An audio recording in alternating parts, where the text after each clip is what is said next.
I just wanted to come on here and talk to you guys about being a free woman, free women, and what does it mean. So that basically just means that you're free from all of the labels, from your past mistakes, from the condemnation that you may have been living in, the chains, the psychological locks that we've had for so long. And how do you get free, you might ask? Well, I'm just going to tell you a little bit about how I got free from all of that. And it all started back in 2012. I realized that my thoughts were really starting to run my life. And that's actually how it works. Your thoughts turn into actions, and actions turn into the way we live, right? So I started to change what I was listening to, like the music I was listening to. I started to listen to messages, preaching, teaching, because God was already working and turning my heart towards Him, even though I didn't recognize it at the time. But God was already on the move, and He was already starting to expose my sin so I could make the proper changes. So in doing so, I started listening to Joel Osteen, who I'm just gonna say he's great for new believers and for beginners. He's very positive, very motivational. A lot of people have a problem with him. I don't. I just think he has his place. He has his place with the new believers, with people who don't really know the word. But as you get older and more mature in the word, you definitely need something stronger. You need sustenance, like Thor says. So after listening to him, and it literally took a couple of years, because a lot of times we hold on to all of the labels and the things that have happened to us, and we can't let that go, because you have to replace it with something else, right? You can't just dump it out of your brain. You have to constantly put new things in. It's like a computer. Something goes in, something comes out. So it took me a while, but I started doing that. I started listening to him. I moved on to Pastor Charles Stanley, and then David Wilkerson, Derek Prince, all of these like old school preachers, because there was something in each of their messages that not only was it uniform across the board what they were preaching, um, but it spoke to me, so it resonated with me. So it had to have been true. It was definitely God telling me through these other people. And the more I started to listen, the more my wants, my desires, everything in my life started to change and shift. Now that can cause a big problem when there's other people involved, right? So at the time I was living in complete and utter disobedience. I was living with someone. I had a baby out of wedlock. I knew my life was in shambles because of my own doing, my own disobedience.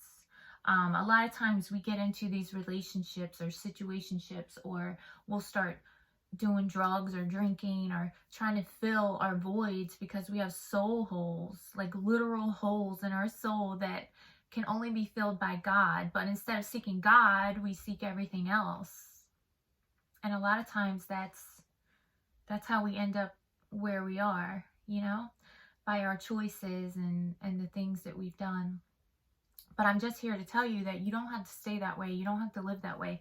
No matter what your label was, no matter if you were a prostitute, drug addict, alcoholic, God is no respecter of persons. He will change your life. He can come in and give you a whole new makeover, literally. But it all starts up here in your mind with your thinking. He'll bring the awareness to you that something has to change, like he did to me. I knew in my heart and my soul that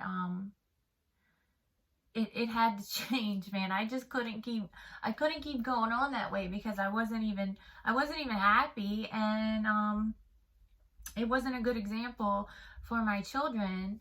So I just knew in my heart, and he'll bring this awareness to you that, when it's time to make a move, he's going to do it. It's going to happen. You can't run from it. So, but I do want to encourage you and let you know that you are not your past. You're not your mistakes. You're not the labels that people have put on you. You're not what people say you are. You are who God says you are, okay? And if he's made you, you're fearfully and wonderfully made. You're beautiful. You have a calling and a purpose in your life. He's not just going to let you stay there and waste away, because that's just not his nature. There's a story in the book of Hosea about a prostitute named Gomer, or a harlot, whatever you want to call her. And the story is so beautiful because the prophet Hosea was commanded to marry this woman. So basically, he had to go marry a hoe, have kids with her. She kept leaving and cheating on him and then coming back, much like how we do with God, with his love for us. So he's constantly pursuing us, chasing after us, trying to make us into the person he created us to be, right? And we're constantly chasing after our own lusts. We're going over here, we're going over there, we're doing this and that. And we're always running from him. But he is so good and so loving and so faithful. And he will just keep bringing you back time after time. He'll keep reeling you back in and bringing you back until you completely surrender. And that is what happened to me. I totally surrendered about 5 months ago. I got totally free from everything that was holding me back. I don't want to cry, but I just wanted to share with you that I had quite an experience. I went to see this evangelist, and I knew my life was jacked up. I knew I was messed up. I knew I was drinking too much. I knew I had soul ties. I knew I was on antidepressants, and I didn't want to be on antidepressants. I just knew my life was jacked up. Jacked big time because of things that happened in my past. They just carry on and carry over, and we continue to drag those things with us, and then we make terrible decisions, and then we live in regret, and then it's just a never-ending vicious cycle. It's terrible. So I had come to the awareness that even though I was a Christian, I wasn't who I should be. I wasn't where I should be. So I went to see this evangelist, and he prayed over me. And from that day, I'm telling you, I walked out a new person, and I knew it, and I knew that I was changed, and I knew I had a fire within me for God, like I've never had before. I don't mean to cry. And I just didn't. I wasn't going back to that life. I was not going back to that life. And the amazing thing is, Timothy says, you're not given a spirit of fear, but of power, of love, and of a sound mind. And that's exactly what happened to me when I walked out of that service. I knew specifically that my calling was to help women or girls like yourself, whoever's watching this. And by the way, this is not a mistake. This is absolutely 100% all God, because there's no way I would be on here talking. There's no way. But I kept feeling like he was leading me to do this, to do these videos, to help someone. And I felt in my heart, if I could just help one person, if I could just tell my story and help one young woman, one teenager, even an older lady, I mean, whatever age you are, it doesn't matter. If I could just help one person and encourage you, then I would do it. And I would do it gladly. And I just want to let you know that there's more to life, and God has so much more for you, and you don't have to stay where you are. You're not your past. You're not your labels. You're not what people have called you. You're what God calls you. And if you're going through something right now, which you probably are, because people go through stuff every day, God will put you through the fire to make you into gold. Just remember that.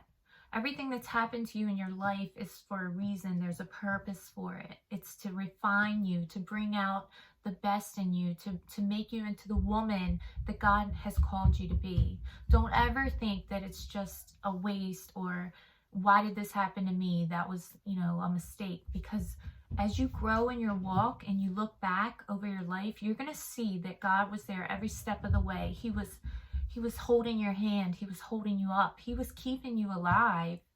And I can tell you from my own experience, he's definitely done that for me time and time again. So I've talked way too long. I just wanted to come on here and encourage you guys. I hope you have a happy new year. I hope you move into the things that God has called you to do. And I hope you live without any fear. You just jump into it, go for it. Because each step you make, God is going to be with you. He's going to show you the next step and the next step and the next step. Okay? Because God is good all the time. And he loves you. And I'll talk to you guys